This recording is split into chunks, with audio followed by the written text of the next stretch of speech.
What's going on, everybody? It's your favorite dating coach, Elliot Scott, and today I'm going to make a video not on the request, but because I had a YouTuber, not a YouTuber, I guess a subscriber from a YouTube channel. She told me that she gave me a really nice, really sweet compliment, saying it was very simple, but it's what I'm striving to. It's what I'm striving for. And she said that on my guys' attentions video. If you haven't checked that out, I'll link that somewhere. Hold on, I'll link. Look at that. Look at that. I'll link that somewhere. Probably not over here though. Probably like right here, right here. And she said, great advice, simple, to the point, probably the best video on the topic. I know, I already knew that, but I want you all to know that. And actually, so first off, thank you for that comment. But the second thing I want to get on is how the things I go over in that video were a lot of what I call the ego scale, right? The unhappy ego, or the unhealthy ego, and the healthy ego. And I really want to talk about that in this video, because that is the underlying thing that's the main thing that determines what a guy will and will not do.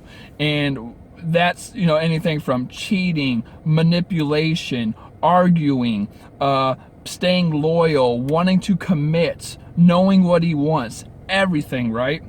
Everything. Again, everything. So I wanted to go over it in this video real fast, just to kind of sum it up. If you haven't seen that video, or if you're new to the channel, or if you haven't read my book, which if you haven't, you're crazy. It's 254 pages, absolutely free. Below, I go into a lot more detail into it in that book. But here's the whole the premise of it, right? And I don't know who came up with this. I thought I did. I feel like I did so far. If someone else has came up with it before me, let me know. I came up with this when I was, a couple years ago. But overall, the goal of every organism is to survive and replicate. Okay, I talk about that in almost every video, and I'm going to keep saying it in every video because it's that important. And because of that, the guy is the one who has to court the woman from an evolutionary standpoint. He's the one who has to move forward, make the moves, insert his penis in the woman, and just make the move. The woman's the one who chooses, okay? So in an evolutionary aspect, the man's the validator. The man's the one who's coming up and saying, I need to prove myself to the woman. And because of that, men over time, from today all the way to back then, they had to prove themselves to the women, and that causes men to have to seek approval. They highly validate, or they highly relate their self-esteem, their confidence, and their ego to how women see them, to how women react to them, to how women in society accept them. Okay, so if there's a guy who has an unhealthy ego, now when I say ego, I don't mean like the egotistical, douchebag ego. I mean how a man sees himself in society and other women's eyes. Now, a guy with a healthy ego is someone who's confident, who is sure of himself, who is ambitious in his masculine energy. He's very progressive. Like, he moves forward. He's all about goals, ambitious, knocking shit out of the fucking park, right? He's a very powerful man. Now, this guy has a strong ego, okay? I call this the healthy ego, the confidence, because over time, he has been accepted by society. He has been accepted by women. And I don't mean accepted like he's able to get in their pants. I just mean like he's getting the attention from women. And again, that's important to a man, because that's how he relates himself to, the survival and replication.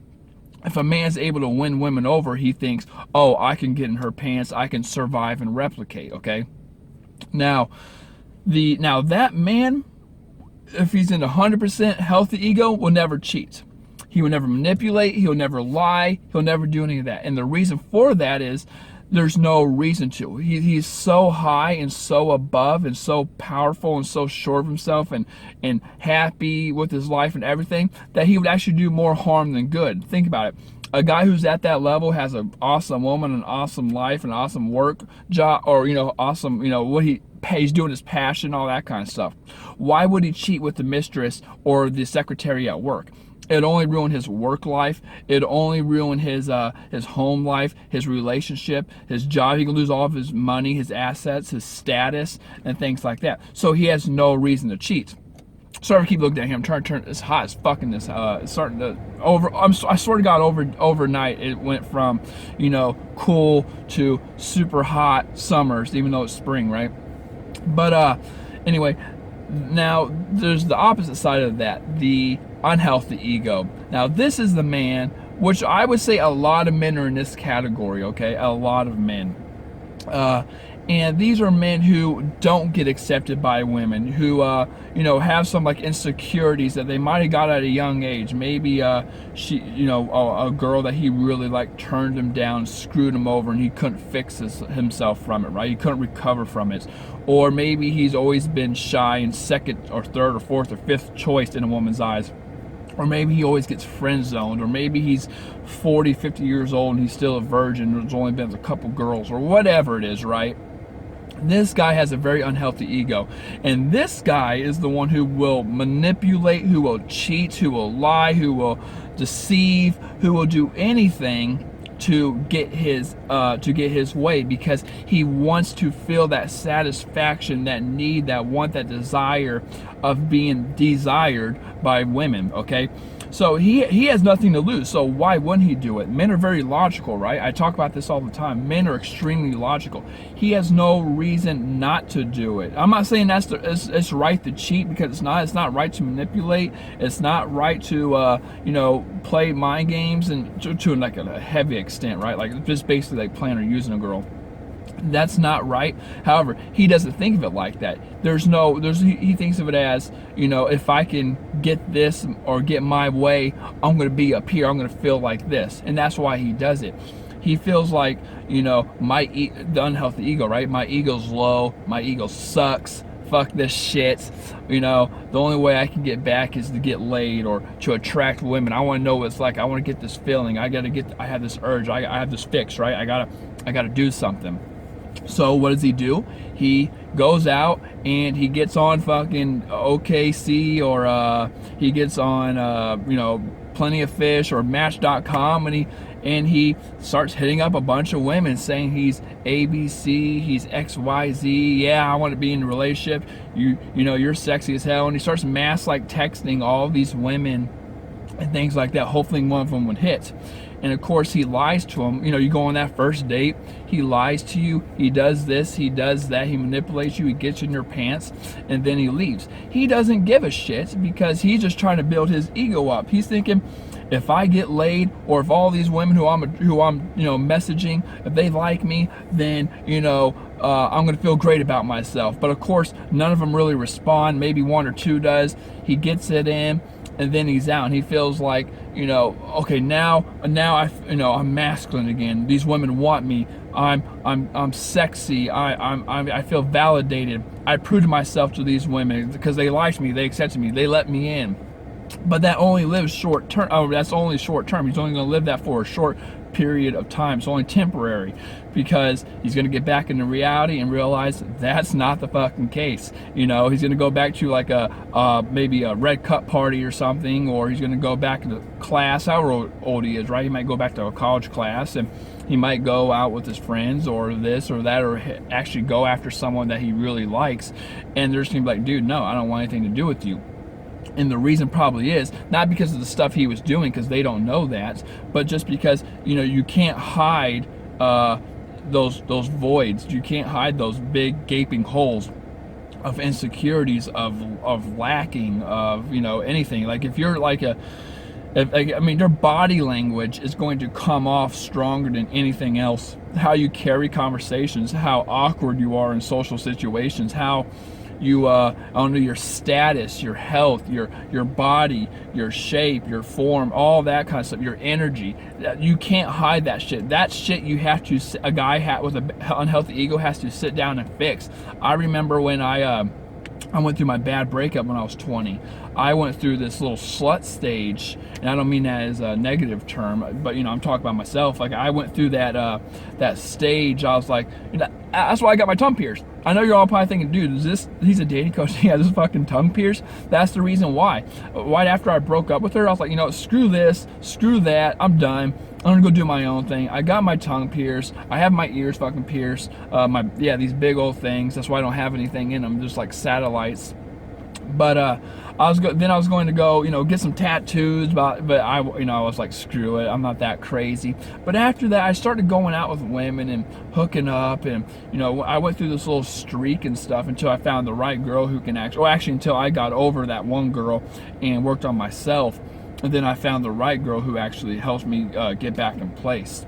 So, these guys are going to realize it the hard way, or they're actually never going to find out how to fix themselves. They're going to go on into their 30s and 40s and 50s being basic men, being basic bitches, right? They're not going to know how to fix the actual problem because they're just focusing on themselves and their unhealthy ego. They don't know how to get to the next level. And to do that, that's why I always say as a dating coach, you got to work on yourself. You have to work on yourself. You have to be your own therapist. You can come to me and I can guide you as a man or a woman, most probably a woman because I'm a dating coach or a women's dating coach. But I mean, just as a person to person talk, you have to know where you sit down, or you have to sit down and know where you stand. Like, you have to be honest with yourself. You have to sit and say, this isn't working. This plan I came up with isn't working. The actions I'm taking are not working. Like, what do I do? Okay. So with that being said, I just kind of wanted to wrap everything up on what the healthy ego and the unhealthy ego is, why men are, do the things they do. And again, every single thing a man does is kind of like, this is the underlying factor of it, right? We're all about approval.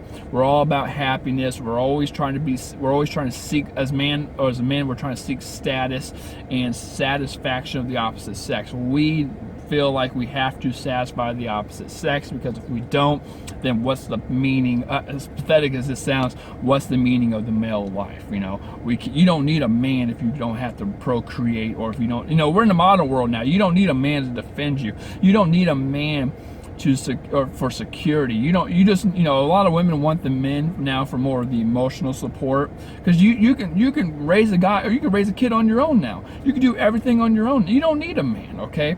So men are feeling like, oh shit, what do I do? This, that, yada, yada, yada, and so forth. With that being said, thank you so much for watching this video. Like, subscribe, share. Comment, please. Leave me some nice, pretty comments like that lady did. And if you haven't checked out my free ebook, again, it's below. It's free, 254 pages. I love you guys. Peace.